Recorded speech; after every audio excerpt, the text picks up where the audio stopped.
Oh, please, I pray never again such a war like World War II. It was horrible.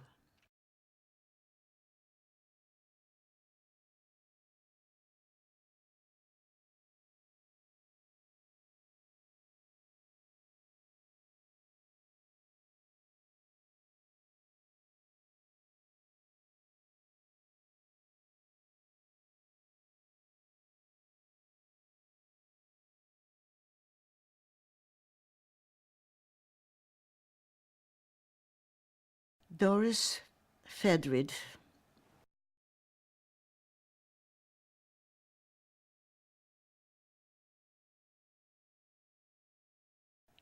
DF.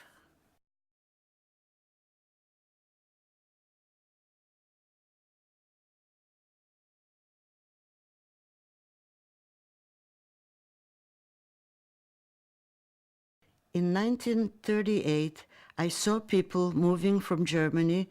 They were Jewish people, very frightened by Hitler's Nazism and the killings. They were moving to Poland because of fear. I asked my teacher because I was worried. I asked, "Do you think there will be a bad war? That Nazi Germany will invade us?" "That is nonsense," the teacher responded. Yet later, in 1939, the war began. In looking out the window, I saw a Nazi motorcade with a big flag with a Nazi symbol on it. Yes, that. I saw it and was so sad and disgusted. I told my father, "Go and hide." He knew from the past that they would come and take men for forced labor, and those who were too lazy were killed. My father did not want to, so he escaped. My grandfather said, "Oh, I will stay put." It was too late, so he hugged me. My grandfather said, "No," so they shot him. Me, I escaped. I saw the first shot, and as I ran, I heard and felt a total of 6 shots. "What are you going to do?" It was very sad. We had to bury him in the yard at home. We could not go to the cemetery to bury him, so he was there at home with some flowers. Later, I would see it and be reminded of him being there and felt so upset.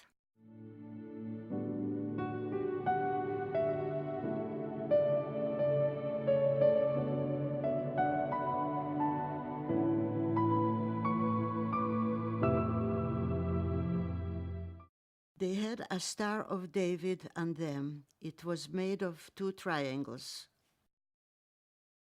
White with yellow and blue. Some people would take off their armbands to sneak out to buy and sell goods, dealing on the black market, you know. This was a way to get money or goods secretly.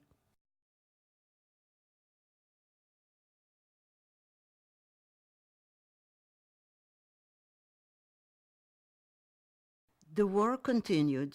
The Nazis wreaked havoc. They forced my father to work hard labor. This is the ghetto. They ordered him to help delivering different food, a variety of jobs, such as working with crank. I asked my mother, "Where is father? I want to see him." And she said, "You know he has new work on a farm, tending to the garden." I went off to see him. When I spotted him, he was drenched in sweat, covering his face. My beloved father, when he saw me, gave off a big smile, wiped his face. He checked the water gauge to see how much more he had to pump. The level was still far too low. It was terribly hard work to turn the crank. They worked in 2-man shifts. Every 2 hours. It was so tiring, so my father smiled, waved me over for the 2 of us to try. I was too tired and weak for that hard work. My work was doing wash. I had to help out by doing laundry in large tubs. We were on our knees scrubbing. All day long, my fingers swelled up badly, suffering from washing those German uniforms. The soap was bad, rough and abrasive. Those days we had no gloves to use. All of us women suffer the same problem, the swelling, splitting fingers. My mother worried. My father worked in an area that had some butter left over, and he would steal it and have me use it on my hands like a balm. It did improve things, discomforted and softened my hands. We would coat them in butter and wrap them in cloth. While working in coal, I saw the birth of my sister, and I thought, in the future, I do not want to marry and have a baby. It looked horrible, like a baby chick, all wrapped with a cord that had to be cut. I saw this and thought, no, I do not want to have such a thing in me. It was all covered with a sack. I kept thinking, in the future, I do not want to have a baby. Luckily, my birth experience was different. It was in a hospital. It was a very bad situation with my sister. We swaddled her up and tried to comfort her. She didn't even get a bath to clean her up. It would have to wait till we got home. My mother wanted to go back to the ghetto, so she slipped the baby into a bag as if carrying food. My father went with her and told me to stay in the camp working. They were going to see my grandmother, which was a lie, just so they could get home to clean up the baby. My grandmother did take care of her until 1943, when my mother asked a woman to take care of my sister. The woman accepted and cared for her for a few months, but in June she changed her mind. My sister was so quiet because she was deaf that the woman thought she was worthless and put her out on the street. A boy was skating and heard my sister crying. It was raining at the time. He called over a Nazi policeman. When he saw my sister, he thought, what a lovely, beautiful little girl, and wrapped her up in his coat and brought her into a Catholic orphanage run by nuns and left her there. Later that night, the woman went looking for my sister and couldn't find her. The next morning, she came to tell us. I saw her while I was watering some of the garden. The woman gestured, "Tell your mother to come over here." So I tapped my mother and pointed out the woman. My mother approached and the woman spoke to her. My mother was in shock. The woman said, "I'm sorry," again and again. My mom was shocked and stunned. I tried to comfort her and keep her quiet. Because Nazis were all around, we had to go back about our work. My mother had to be patient. She told my father, and he was sorry this happened. Later, my father told a woman farmer about it. She said, "Don't worry, I will look for the baby." She went to the nun's house and entered saying hello. "I would like to visit and see the many children here. May I?" The nun said, "Yes, fine." She accepted and went in looking until she spotted my sister with her curly hair as my father had already described it to her. The woman thought, "That's right, that's the right child." She was very sweet and quiet.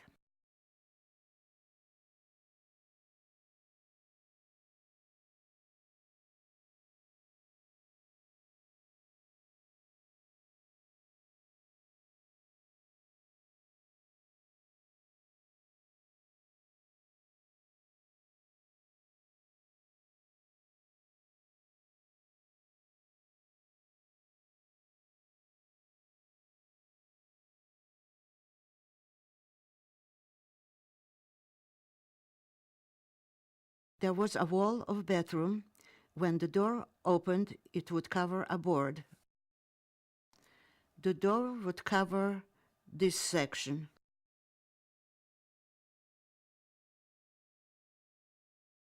You had to enter by scooting into it on your back. It wasn't a good spot. I only hid there once. It was very uncomfortable and hard to get out of. I had to sit tight in there. Yes, all day it was pitch dark in there. There was absolutely no light. None. Nothing. None. All I could do was be still, quiet, and sleep. I just sat and was quiet.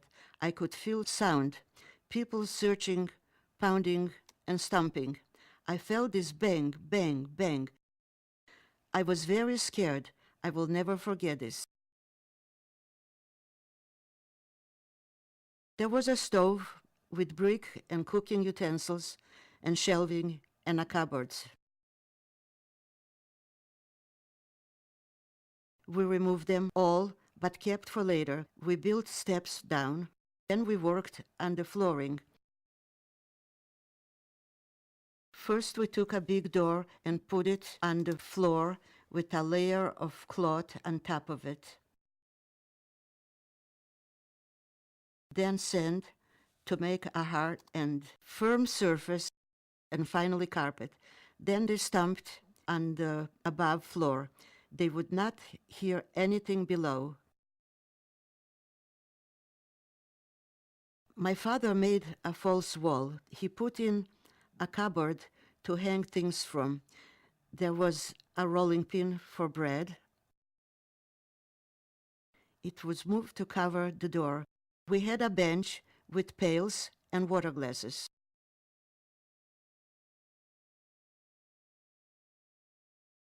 And we would carefully move the unit, and 14 people would slip into the hiding place. We had to be quiet back there. Later one day, we heard them searching around. We waited all night quietly. Once my mother's curiosity got the best of her, and she peeked out of the roofing to see. I asked, "Tell me, what's going on?" She said, "Shh, be quiet." Outside people were being shoved around. It was very scary. We waited. Finally, after 3 days, my father came and said we were safe to come out. I was curious what had happened to our neighbor, as so many were gone. I saw a little girl sitting sad and quiet. I called my mother over to see. "Look at this girl, scared, hiding." We moved this big armoire and saw this small, frightened and quiet girl. "Where are your parents?" she said. "My parents were taken and gone." She was such a cute girl, 3 years old, with a big bow in her hair and a blue outfit and blue eyes. So sweet. Once it happened, my father was worried, thinking my mother and I had been taken to the trains by the Nazis. He came running, calling out our names. "Where is Leah? Where is Dora?" No one answered his call. They were all quiet, crushed all together. One man happened to hear my father. We were actually hiding in his house at the time, so he said, "Yes, I know them well. My nieces. He lied for us." Oh, the trains were horrible, such crowding. Some people did jump, breaking their faces and bones. They jumped to avoid being sent to be gassed.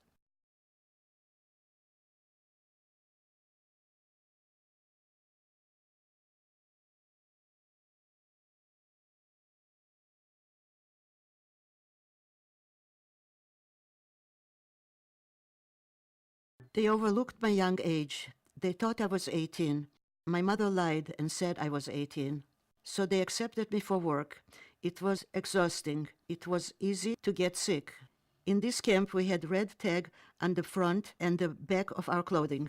The number was in black ink, like number R87.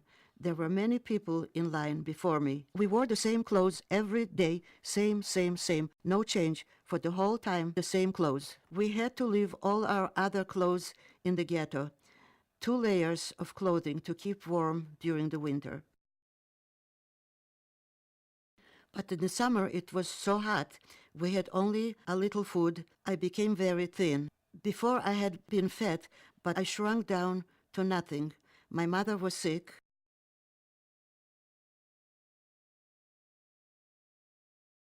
It was frightening. It was a bad idea to be in the front. I was always in the back last. There were rows of 5, lines upon lines.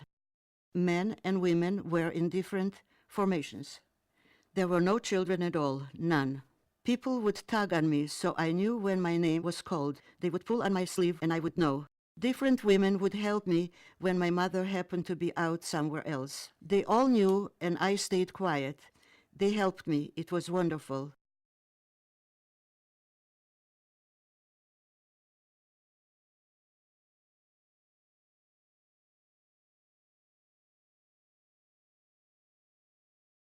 We worked in the garden. Sometimes, when it rained, we would help with the potatoes, cleaning them off. There was a group of 4 women who helped do this. It was tiring. Sometimes I was sick. I had a high fever and lay down to sleep on a cot and neglected my work. When it was time to go back home to the barracks, my mother woke me up and I got up on my feet to go back. My mother was worried as I was so hot. She told me to drink and drink and drink. Then we started walking back as a group and arrived to the camp. Again, I noticed my mother heard things and she went to the window, so I went to look with her. And we saw people running into the building to hide. They had planned it. I knew there were about 500 people in there. I thought, Mom, maybe we should join them. She replied, no, no. She had been told that they would come and drop down gas in a pipe. I thought it was for ventilation, but really they secretly sealed it off so that all inside died. Yes, in the camp. That building was really a hospital. Many people hid in this infirmary. They bribed their way in thinking it would be safer. The hush money did them no good. In the end, they died.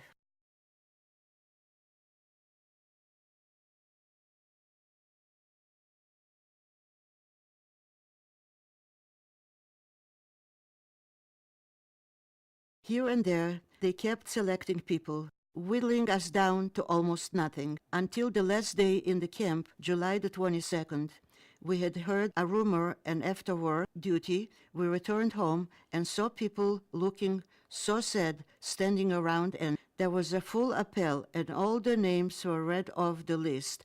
And when they said the name of me, someone tugged on my pants, and I raised my hand and played calm. At night, in secret, some people cut the fence and decided to escape. Some stood up and were shot.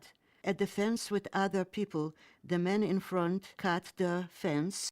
I held on to the back of my father's shirt. When my father jumped, I jumped and squirmed after him. My mother did the same with another person, and I was last. It happened there was a person behind me who was pulling on me, and I had to shake him off to get loose. I heard that some people, when they got up and were signaled not to, it was too late. There were shots. Luckily, we exited into the other direction. Our side out was better. Their side of escape was no good.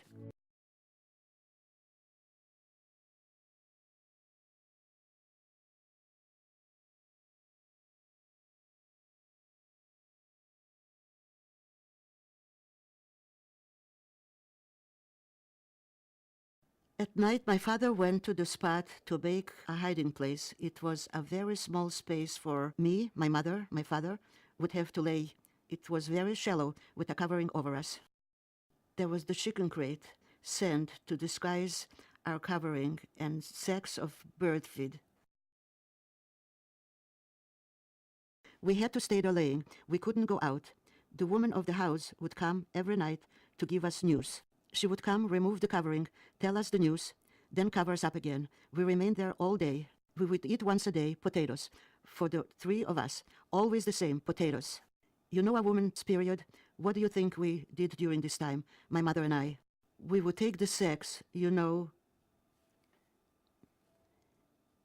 Yes, like you get potatoes in a sack from the store. We would take the sacks and cut them into strips and save them and wash them. We would leave them out overnight to dry. The woman would bring us cold water to wash them with.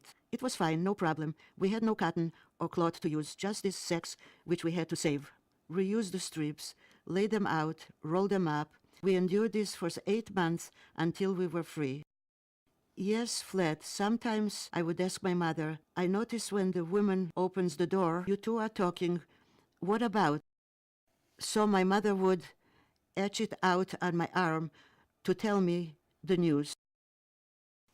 Yes, she would write the outline of the letters into my hand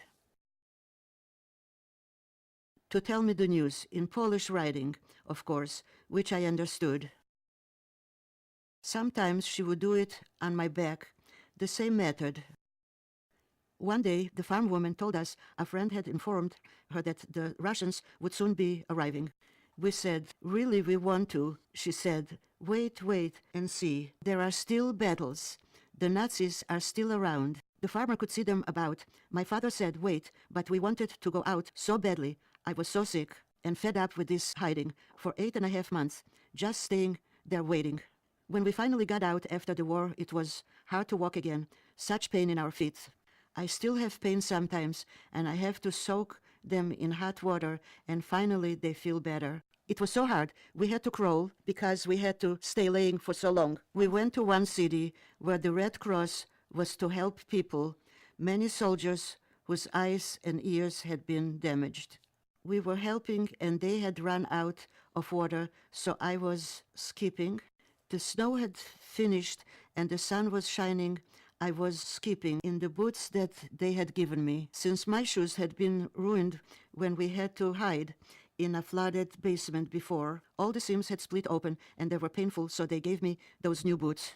They were dandy and nice. I was skipping along to get the water from a well when I saw a reflection in the water for a person standing over me. I looked up in shock and thought, Nazi. I threw the bucket and ran. I looked back and saw the boy getting his own bucket of water and carrying it away. He stopped dead and raised both his hands up when a Russian policeman pointed a rifle at him, asking, "Who are you?" The boy spoke Polish, so a Polish woman was called over. "Come, you speak Polish. Tell us what he's saying." He said, "I am a 14-year-old. I was shocked. He was so tall. I mistook him for a Nazi," he said. "No. See, when a Nazi died, took off his Nazi clothes to wear for himself. You understood?" I told him, "You go off with the Russian policeman now and change." When he came back in nice, regular clothing, I clapped. We could still hear bombing and fighting going on. We were frightened, but my parents wanted to get my sister back. My mother really wanted to get my sister, so both my parents went to the nuns' orphanage.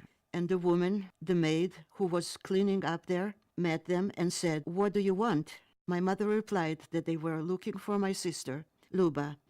The woman replied, "She's not here." They had changed her name to the Catholic name Luba. That's what they called my sister. The woman said, "She's not here." My mother asked, "Where is she?" "Some person has adopted the baby." My mother was so shocked. "That is not right. They need our signature to do that. That is not right." They called a Russian policeman, and the three of them went to the home that had adopted my sister. There was a babysitter there. The foster parents were not home. So they took my sister and brought her home. She was very sweet and quiet. She was 15 months old. The last time I had seen her was when she was 4 months old. We had gone 11 months without seeing her. I comforted her. She was very quiet. Oh, she was thin. She had not been well cared for. She did not get enough to eat. We had to teach her all over again how to eat food. She had the same thing, milk, so her stomach could get used to it. My mother was worried and went to the doctor, who checked her out. They said, "You must start all over again, from milk to baby food, and build up." It happened, the Russians asked me to help in the kitchen, peeling potatoes along with my mother. My mother couldn't do the work as she was sickly and had to tend to my baby sister, so I would go alone. I worked alongside the other women, but I was not comfortable with it. A Russian woman was always scolding me to peel faster. I would take my time at a slow pace. I had a hard time putting up with it. Many Russian soldiers would come in and approach me again and again. It wasn't safe, so I did escape. I told my mother, "I'm not comfortable. The Russians bothering me so much." I asked her, what should I do? They would hug me, wanting love. I did not want that. I was too young. They would grab and hug me and play with my hair, tugging on it. Not nice. They would catch me in a war hold. I would push them away. Different men would bother me again and again. I was young at this time. It was in 1944. I was 17, no, 16 and a half. Not even 17 yet, 16 and a half.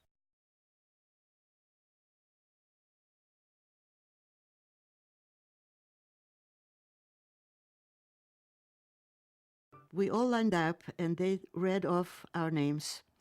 We boarded at night. The boat was very slow moving due to bad weather. There was a downpour of rain. We were stuck in ice. We waited until sun-up the next day to melt the ice. Finally, it started to break up. The sailors broke it up with poles. It was slow. Many people were sick. I went above deck to look around. It was very nice and cool day.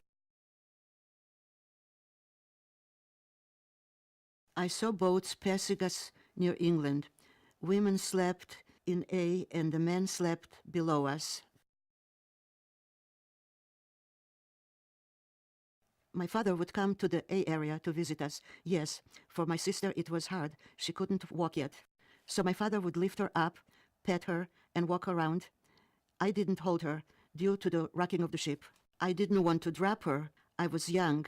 I would play with a ball and make things pretending. My sister would grab at them and throw them away from me. I saw a baby crying. The mother was sick and the baby was in a pram which would roll due to the ship's motion. I got some string and tied it in a place so it would stay put. A man who was cleaning, a sailor said, "Good job." Before it kept bumping back and forth, the baby crying, the mother was sick. I got up and saw Lady Liberty and the skyline. I gazed over it. We were quite a distance still. We had to wait until 7:30. Then the police, FBI, brought us in a small boat to a canteen area. They called out our names, starting with A, reading them off in alphabetical order. It was late when we finally arrived, exhausted. My sister slept on the floor.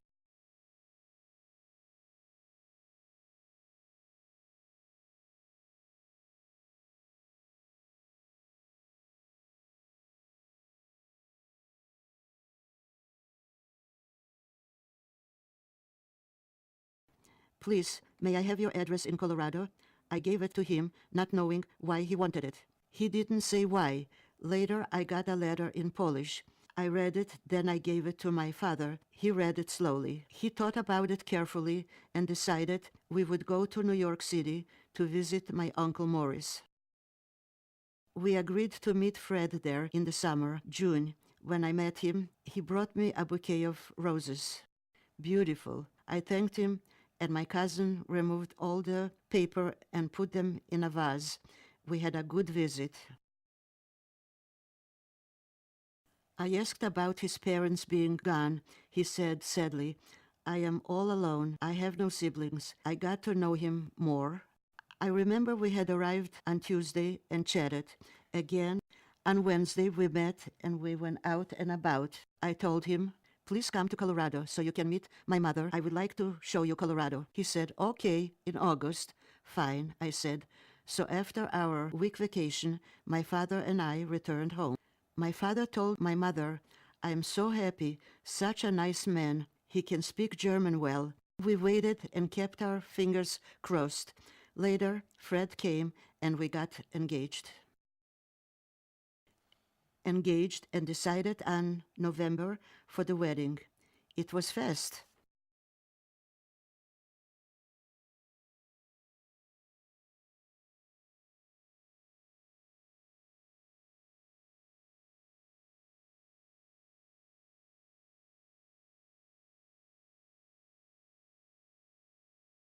Father died from starvation.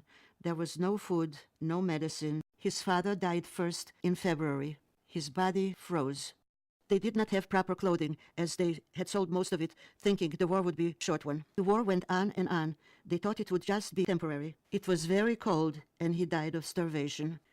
Later, Fred's mom died 6 months later, on August the 13th. Yes, hunger. There was nothing to eat. It was hard. Fred told me stories of the camp, many people dying, the gassing. He had to clean up, do brickwork. One time it was freezing, yet Fred kept warm inside. The Nazis noticed and beat him 25 times. Broken knee, elbow, it was very bad. What I mean is, Fred had many layers of clothing to keep him warm. He stole the clothing of the deceased for warmth. They patted his back and felt it was too thick. They made him undressed and punished him with a severe beating.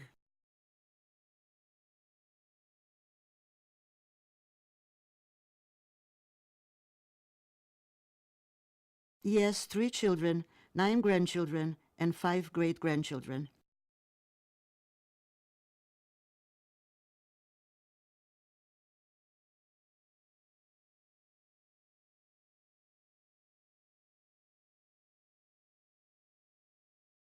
I was so fearful many times. Sometimes I still hear stories that Nazis are around and we don't know it, so I'm very cautious. Yes, safe, but some people are still Nazis. Keep it quiet, and we don't know. Please, no more.